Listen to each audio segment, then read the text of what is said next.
Perdón, chicos, esta cosa de pronto se puso loca y me sacó y después parece ser que el internet se puso como payasito. Bueno, entonces les explicaba y les decía, ¿no? Que este derecho humano lo que nos va a estar diciendo es que tenemos derecho a una justicia pronta, expedida, gratuita e imparcial. Ustedes van a decir, ah, caray, maestro, pues es que si yo voy y me presento ante un juzgado, pues me van a decir que no. Que tengo que ir a contratar un abogado y eso me cuesta, ¿no? Ciertamente el servicio judicial es lo que no cuesta, lo que cuesta es el contratar a un profesional del derecho para poder realizar como los actos jurisdiccionales o judiciales necesarios para pues todo este entramado jurídico que implica el derecho procesal.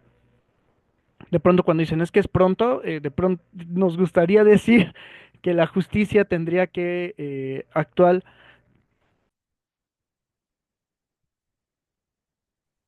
No sé qué tiene, ahora el internet está payasito. Em, pues bueno, les decía, ¿no? Que esta garantía lo que nos dice es que la justicia tiene que ser pronta y expedita, pero que al final del día no, no se veía como atendiéndose a los tiempos procesales. Em, por ejemplo, yo en materia laboral, que es principalmente a la materia en la que yo litigo, ¿qué era qué es lo que uno se encuentra? Pues que la Ley Federal del Trabajo dice cierta hora, ciertos términos, y al final no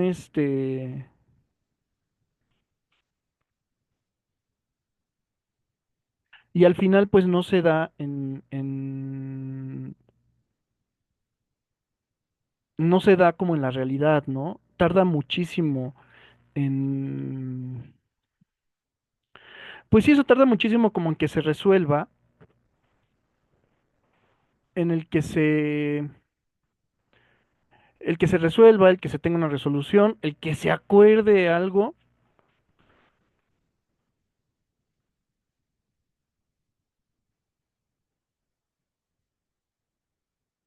el que se acuerde en algo y que al final del día no, la autoridad jurisdiccional no se da abasto, ¿no? Por ejemplo, en materia del trabajo les digo que es bastante desesperante porque mencionaban que al final del día tienen muchísima carga de trabajo. Aquí en la ciudad solo abrieron 10 tribunales laborales,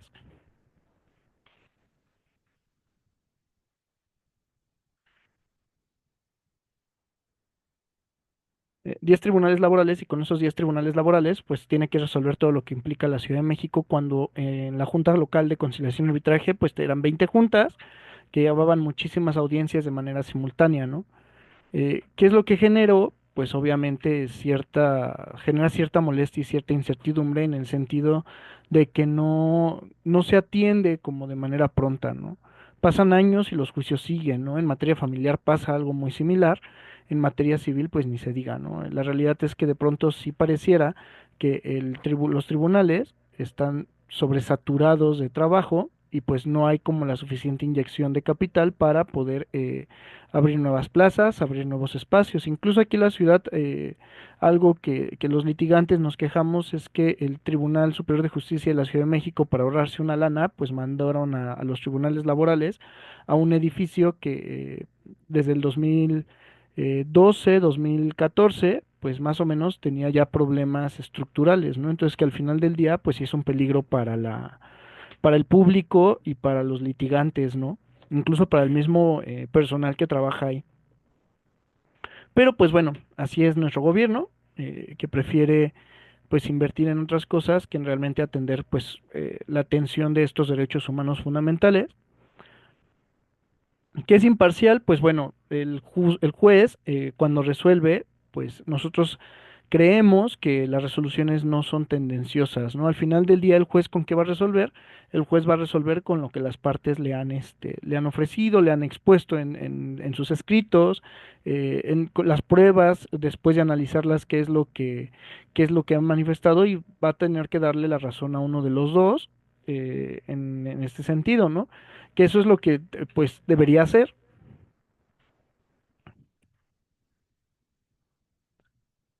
Este, es lo que se tendría que hacer, es lo que tendría que pasar, pero pues la realidad es que en ocasiones no sucede tampoco esto, ¿no?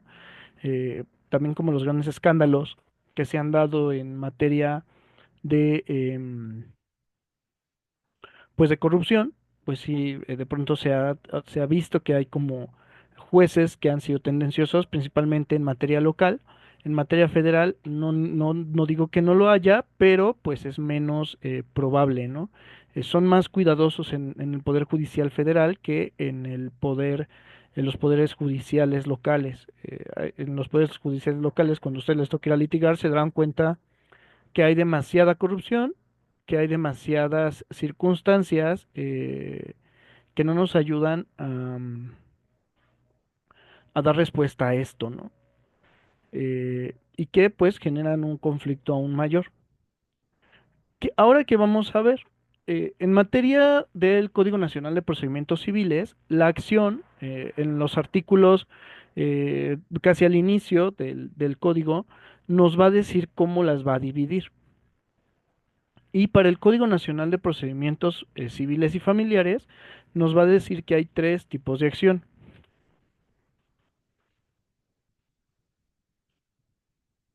Las reales,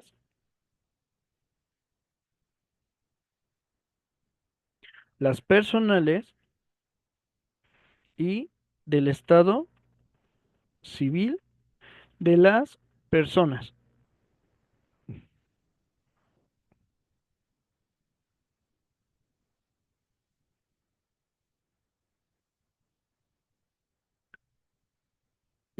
Estas tres, ¿qué es lo que van a tratar de versar o qué es lo que el actor tiene que manifestar, ¿no? O a qué van relacionadas. Eh, si pusieron atención o si recuerdan sus clases de Derecho Civil uno y Derecho Civil 2, las, ay, perdón, las acciones reales tienden a ver o se relacionan con qué? Con los derechos reales. Misael, ¿te acuerdas qué es un derecho real en materia civil? Todo lo que está establecido en una ley. Sí, es todo lo que está establecido en una ley, pero aquí está haciendo referencia a Misa.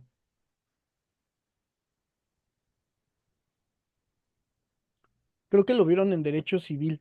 Más bien, no creo, lo vieron en derecho civil.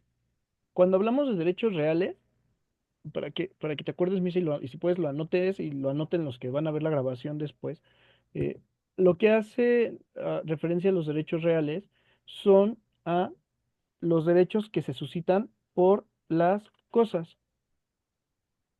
Em, Cuando yo estudiaba, eh, había una materia que se llamaba bienes y derechos reales. ¿Qué son los derechos reales? Estos derechos que nacen justo por la posesión o la propiedad de un bien mueble, bien inmueble. Entonces, todo lo que tenga que ver con bienes, con cosas, tiene que ver con derechos reales. Y estos derechos reales tienen que ver con acciones reales. De estas hay muchas y el Código Nacional de Procedimientos Civiles va entablando cada una de ellas.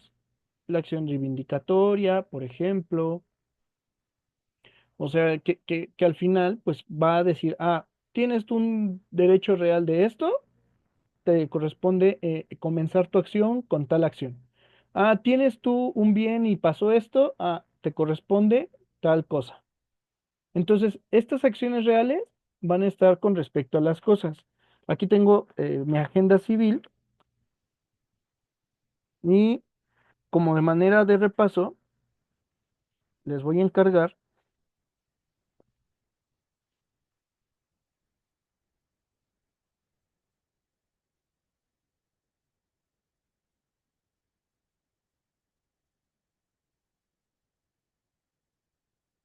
que revisen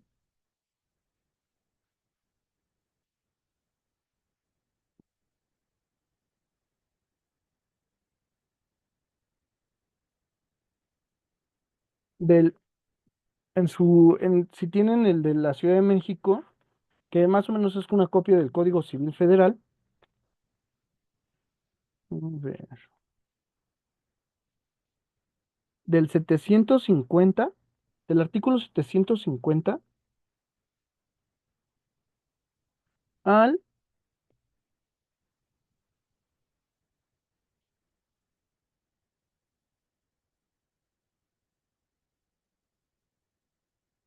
1134. Todos estos artículos nos van a hablar qué es un bien, cómo se clasifican, cómo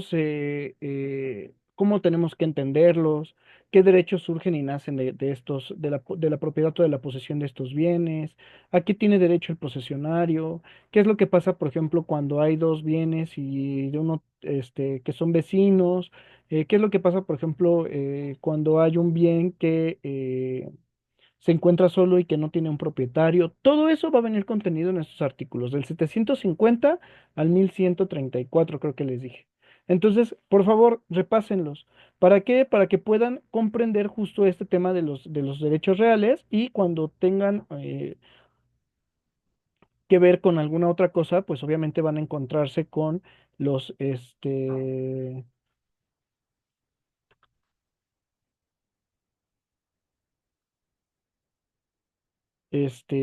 pues con estas circunstancias, ¿no? Y que lo van a poder inmediatamente asociar a las acciones reales. Las siguientes acciones son las acciones personales.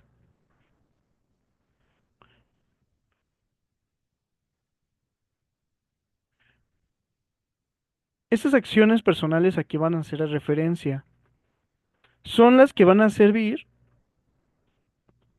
para exigir el cumplimiento de una obligación personal de dar, hacer o no hacer.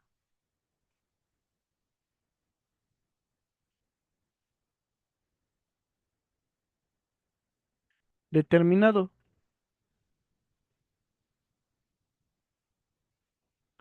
Estas acciones personales, por ejemplo, cuando vemos una obligación personal de dar, hacer o de no hacer, ¿a qué estamos haciendo referencia, Misael?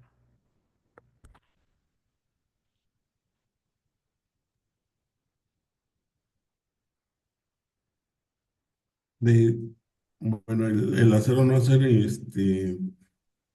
Ajá. ¿A qué crees que se está haciendo referencia este tipo de acciones? es que hay delitos que puedes cometer realizando un acto o no realizando un acto. O sea que, por ejemplo, es en materia penal, pero en materia Eh, civil lo vimos en los contratos laborales y en los contratos mercantiles, que son las obligaciones, ¿no? O sea, cuando estamos hablando del cumplimiento de una ok, obligación, estamos hablando de los contratos propiamente, ¿no? sí, Del cumplimiento. Entonces, las acciones personales, pues a qué están haciendo referencia, pues al cumplimiento de los contratos, al cumplimiento de obligaciones. Entonces, sí, para que le vuelvan a dar una repasada a lo que vimos en derecho mercantil y en derecho laboral, laboral, cuando vimos justo lo de cómo establecer un contrato y repasen también el tema de las obligaciones.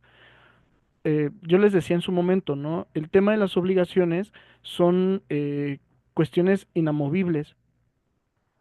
Entonces, al final, pues es necesario que sí le echen una leidita. ¿Sale, Misa? un repaso, sí, claro. Y los demás igual.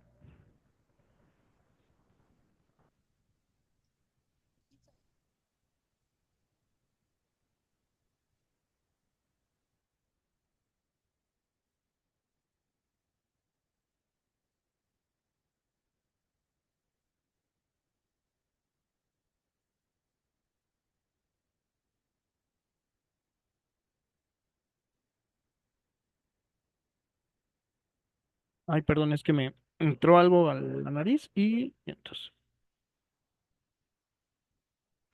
¿Qué más tenemos que ver del estado civil de las personas? ¿A qué hace referencia? Estas acciones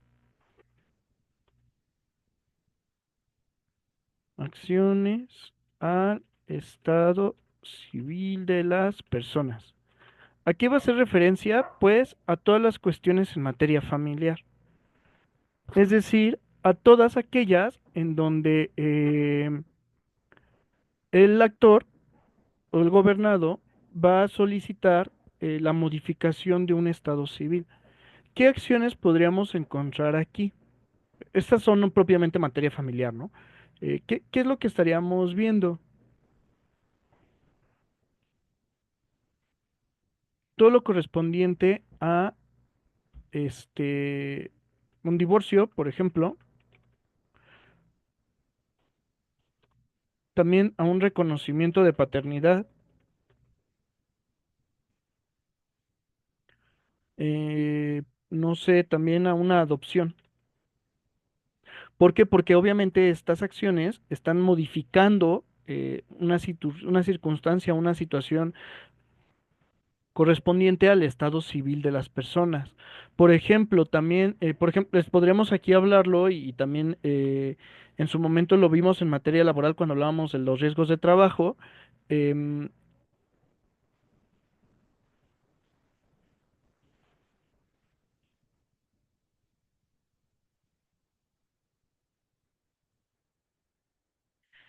eh, Puede también presentarse en el tema de la desaparición.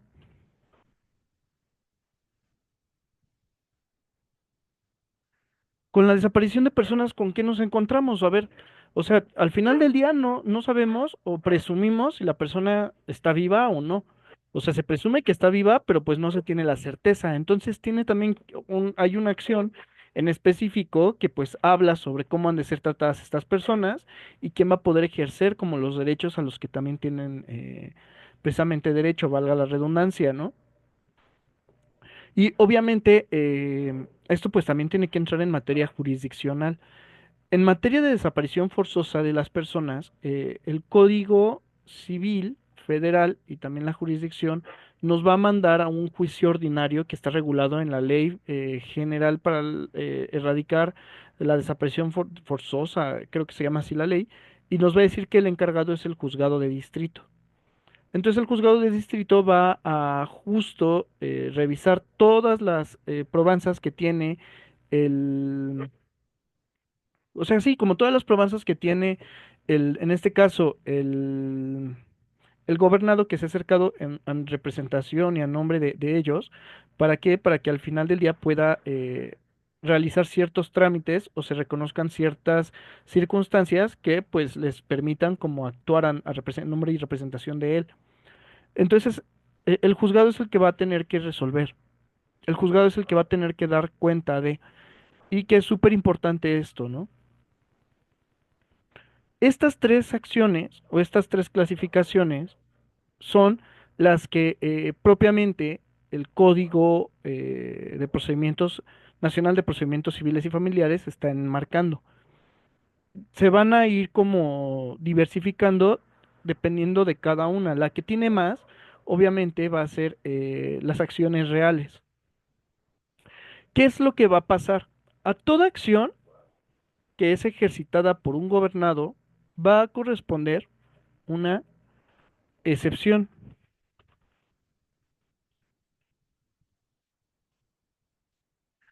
¿Qué es una excepción? El ejercicio de una excepción lo que nos va a manifestar el Código Nacional es que son las oposiciones de la parte demandada para impugnar o contradecir una acción, en este caso, o el procedimiento, sin atacar propiamente el derecho sustantivo. en litigio y de las cuales se deben resolver antes de la emisión de la sentencia.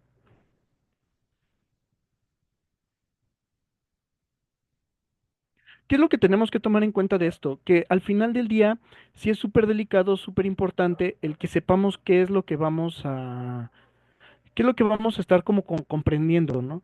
Si yo voy por un demandado que me está demandando, por ejemplo, en materia civil, celebré un contrato de compraventa y yo vendedor em, demando que se haga el pago del bien que ya está en posesión y en propiedad del comprador.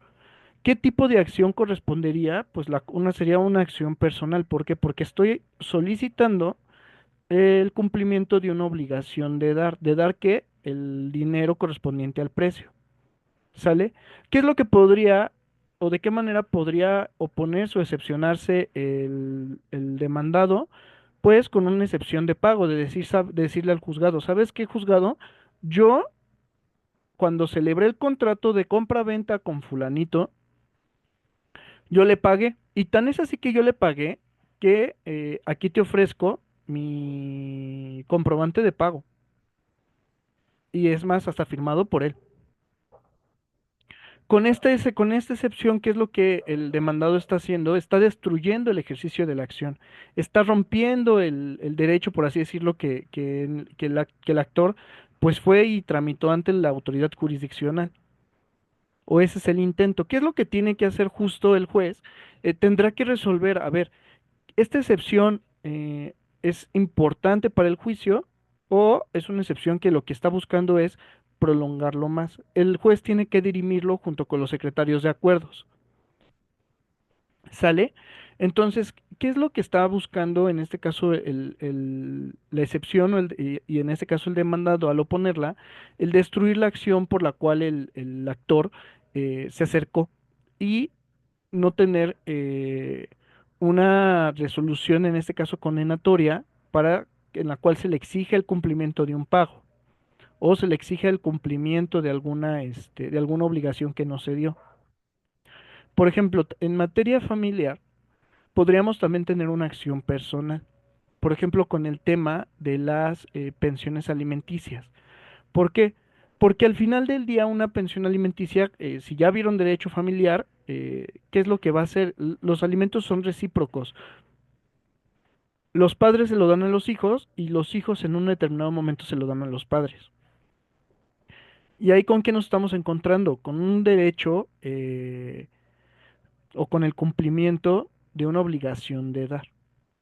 Y que los alimentos no nada más se reducen a dar dinero, sino que tienen una concepción más amplia y más cuando son a personas menores de edad o cuando están en una situación de vulnerabilidad. Al final del día, son circunstancias pues bastante complicadas, ¿no? En el derecho familiar, pues lo que va a hacer el juzgador es el garantizar el derecho a el pago de estas prestaciones. Entonces sí es súper importante que pongan como mucha atención en eso.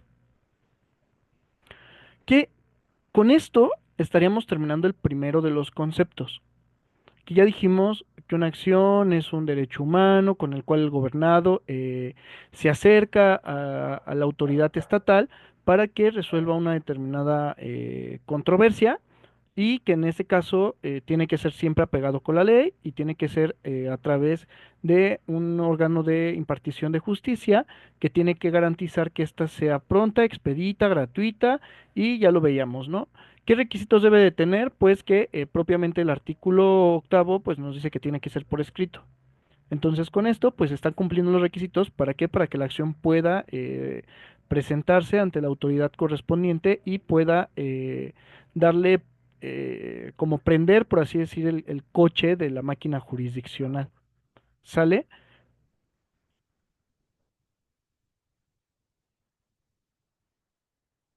Vamos a ver el segundo de los conceptos. Este segundo de los conceptos, vamos a eliminarlos, Vamos a ver lo que es la jurisdicción.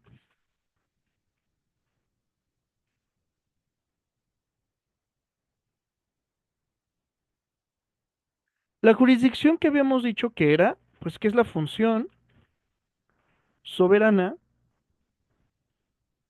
del Estado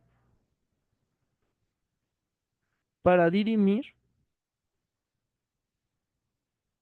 las controversias entre los particulares.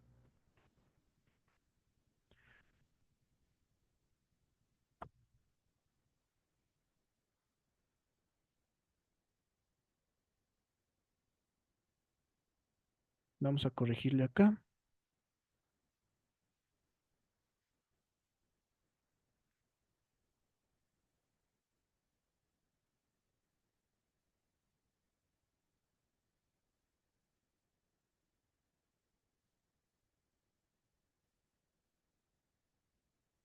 Bueno, aquí controversias. Bien, entonces, entre los particulares. ¿Qué más tenemos que tomar en cuenta? Que está consagrado en el artículo 17 constitucional como un derecho humano y como reconocimiento al pacto social que como federación se tiene consagrado en el artículo 41 constitucional. Eh, Aquí, y ya les decía, em, tenemos que tener siempre bien muchísima conciencia con el tema del derecho constitucional. ¿Por qué? Porque el derecho constitucional es el que nos va a ir dando la pauta. Yo les decía hace rato, ¿no? El Estado es un ente ficticio que tiene un ejercicio real en la vida diaria, ¿no? Sí podemos ver la mano, por así decirlo, del Estado, por ejemplo, cuando detienen cuando prendemos las noticias y vemos que detienen a un delincuente, cuando, por ejemplo, abrimos las llaves del agua y que de pronto llega, ahí también estamos viendo una función del Estado. También, por ejemplo,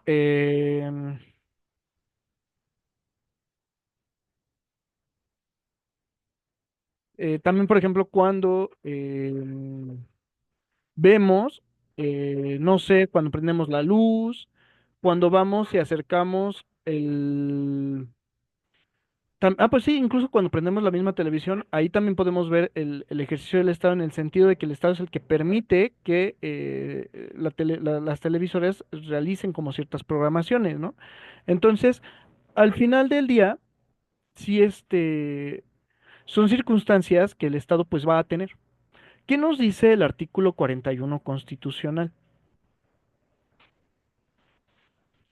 El artículo 41 constitucional nos dice, el pueblo mexicano ejerce su soberanía por medio de los poderes de la Unión, en los casos de la competencia de estos y por los de los estados y la Ciudad de México, en lo que toca a sus regímenes interiores, en los términos respectivamente establecidos por la presente Constitución Federal y las particulares de cada estado y la Ciudad de México, la que en ningún caso podrán contravenir las estipulaciones del Pacto Federal. Aquí, y tenemos que recordarlo, ¿no? ¿Quién realmente tiene el ejercicio del poder? El pueblo. El pueblo es el soberano, es el que decide cómo se constituyó la forma de gobierno, que es por medio de una federación democrática, ¿sale? Y representativa. ¿Quiénes son al final del día, los poderes de la Unión? Pues bueno, los poderes de la Unión tenemos en primer lugar al Ejecutivo, en segundo lugar tenemos al Legislativo y finalmente tenemos al Poder Judicial. ¿Quiénes son los encargados, o sea, de ejercer esta soberanía? Pues estos tres. Y cada uno va a tener sus tareas en específico. ¿Sale? Cada uno tiene sus poderes sus facultades en específico.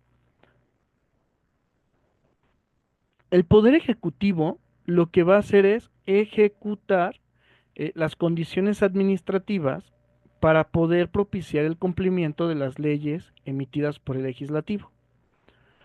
El ¿Con qué poder de la Unión vamos a estar como más en contacto? Con el poder ejecutivo. ¿Por qué? Porque las secretarías del Estado, Pemex, las empresas paraestatales Pemex, CFE, Como todo eso, la policía depende del poder ejecutivo.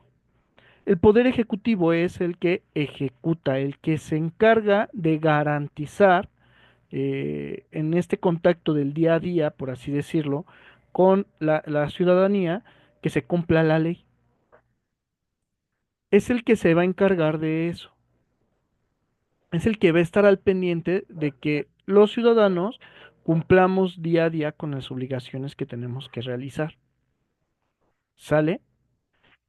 Y pues cómo lo va a hacer? Pues precisamente con toda con todo el ejercicio de la administración pública federal, que tiene también sus orígenes en los artículos constitucionales que hablan sobre la regulación del poder ejecutivo federal, cómo se va a componer la administración pública federal, cuáles van a ser sus competencias, y que esto pues va a derivar a la ley federal de la administración pública y que va a detallar cada una de las funciones de las secretarías de Estado, cuándo van a intervenir en comunión. Al final del día, esas son facultades del Ejecutivo.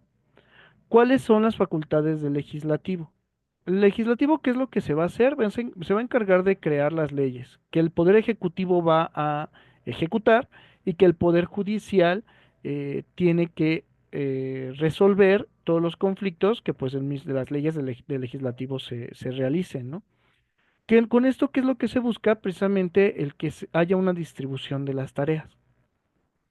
El legislativo, que ya sabemos que se compone de una Cámara de Diputados, una Cámara de Senadores, va a encargarse de discutir y de analizar, o en teoría tendría que hacer eso, todas las propuestas que el Ejecutivo presente en el sentido de poder identificar la necesidad real que se está suscitando.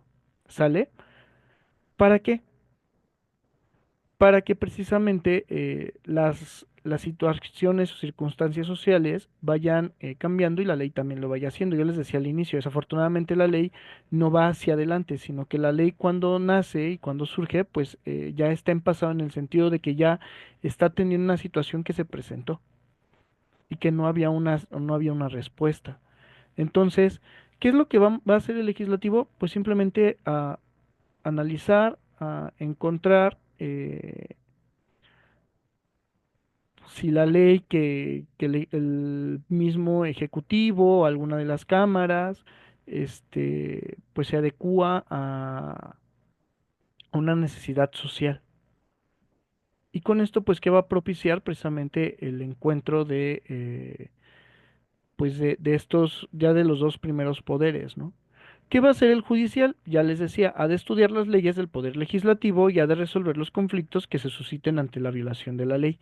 Hay algunas funciones que los poderes pueden tener en correspondencia.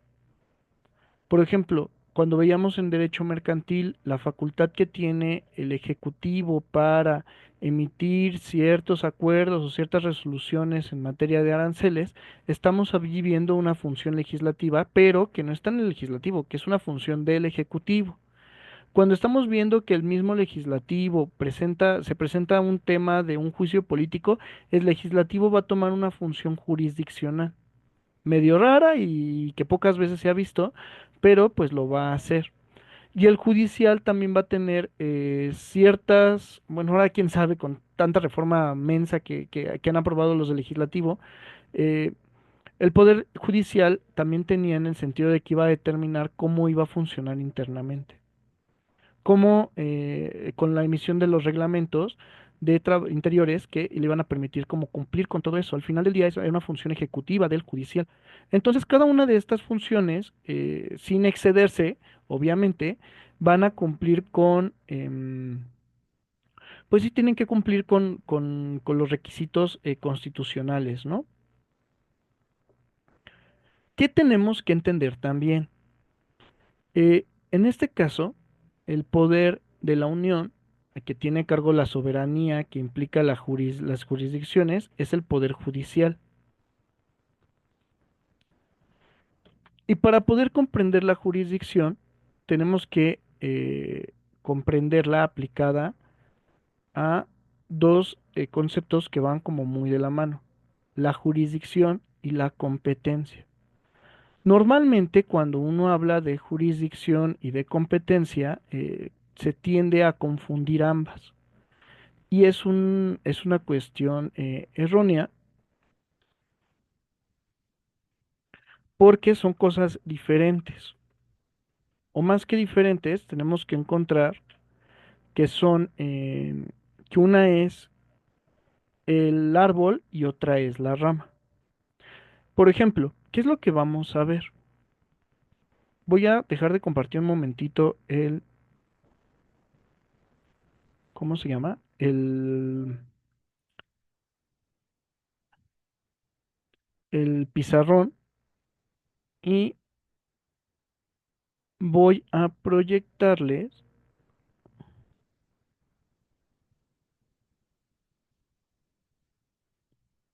una tesis del Poder Judicial de la Federación. ¿Qué es lo que vemos aquí? Bueno, creo que ya en su momento les había explicado cómo tenían que buscar las tesis y los criterios jurisprudenciales dentro del sistema de búsqueda del Semanario Judicial de la Federación y de la Suprema Corte.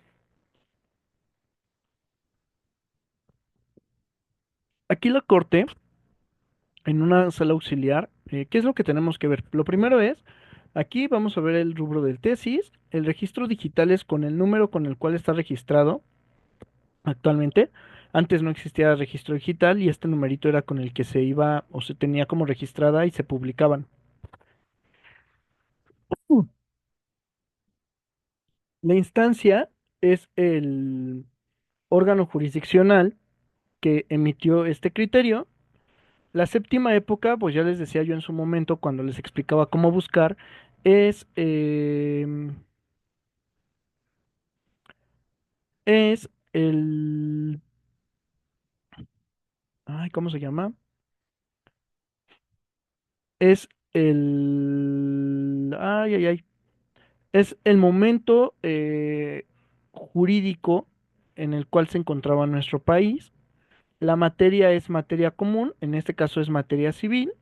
Aquí vamos a ver dónde estaba o dónde se encuentra, es en el Seminario Judicial de la Federación, volumen 80, séptima parte, página 21. Estos eran libros que todavía en la actualidad, si ustedes se pueden dar una vuelta en algún momento a la Biblioteca de la Suprema Corte o al centro aquí en la Ciudad de México, se van a ver que de pronto en las librerías antiguas que se encuentran sobre donceles, hay libros enormes justo de este semanario judicial de la Federación, que la Corte publicaba y que era como la forma en la que los abogados antes revisaban este sistema. Ya con la tecnología que fue avanzando, pues tenemos afortunadamente esta página y creo que en su momento hubo una aplicación y pues es más fácil la búsqueda que tener como los 20,000 tomos, ¿no? Aquí que tenemos también el tipo de tesis con la que nos encontramos. Esta es una tesis aislada. ¿Qué es una tesis aislada? Son aquellos criterios que por una única ocasión se resolvió, ya sea por una contradicción de tesis o que sea por una circunstancia especial, pero que no es, no es obligatoria para las autoridades jurisdiccionales ni tampoco para las autoridades administrativas. Cuando aquí diga jurisprudencia, esa jurisprudencia sí es de carácter obligatorio para los órganos jurisdiccionales y en su momento también para un órgano administrativo, en el sentido de que cuando un órgano administrativo empieza a fundar con las tesis, si bien es cierto a lo mejor y no, una jurisprudencia no lo